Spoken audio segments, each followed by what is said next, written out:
Here's a problem where we're going to be looking at the energy work theorem. The idea is that the amount of work put into a system can also equal the change in the kinetic energy or the change in potential energy.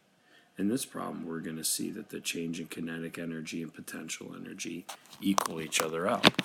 It says a Mexican jumping bean jumps with the aid of a small worm that lives inside the bean. If a bean has a mass of 2 grams, all right, we have a mass, and it jumps 1 centimeter, 1.0 centimeters, that looks like a height to me. How much potential energy has it gained in reaching its highest point? All right, well, we know that this is given so far. We want to know the total change in potential energy, and we know that potential energy is really just mass times gravity times height. The change in idea really is, since it's starting with no potential energy in your hand and then jumping up, it's just going to be your potential energy that you gained minus 0. So we can just focus on this equation of mgh. To plug in for that, though, don't forget that our mass has to be in kilograms and our height has to be in meters.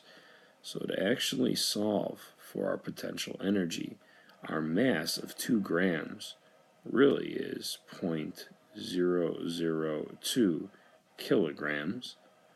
Our gravity is 9.8, and our height in centimeters really needs to be in meters, so we need to divide by 100, which would become 0.01 meters.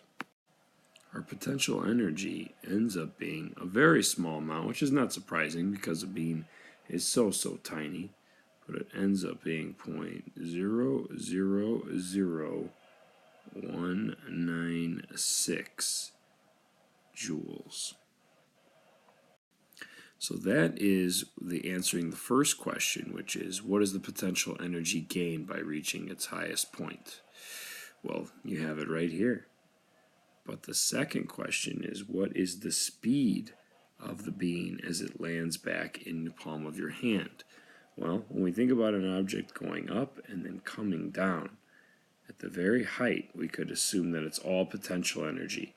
At the very bottom, we can assume just before it hits our hand, it's all kinetic energy. So because of that, we can use the energy work theorem and set them equal to each other.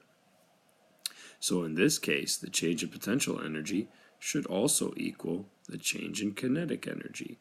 And we know the kinetic energy is 1/2 mv squared. So that means if we plug in our formula here, we are going to have the same value we solved for potential energy. And we're going to cut in half the mass, which we figured out in kilograms is 0.002. And then the velocity we don't know, we'll solve for, that's squared.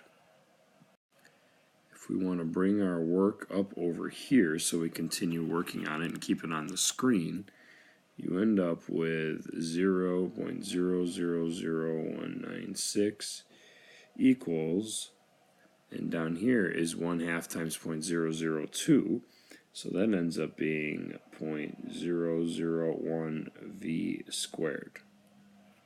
If we want to solve for that, divide both sides by 0.001, and you end up getting v squared is equal to 0.196. Don't forget, though, that that's v squared, so we have to solve for that by square rooting it. Take the square root, and you get 0.44 meters per second.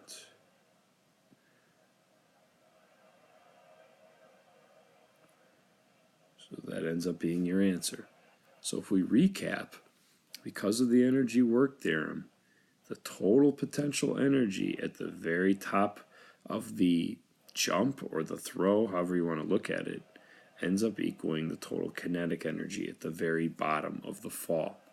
Setting them equal to each other after we calculated potential and turned it into kinetic, we then took our equation for kinetic, which we had the answer to, and plugged into our regular formula, and ended up with a small velocity of 0.44 meters per second. Hope this helps. Hopes it was clear. Obviously, the assumptions with the energy work theorem is something that you will get used to as you get more practice. So keep on chugging along. Good luck.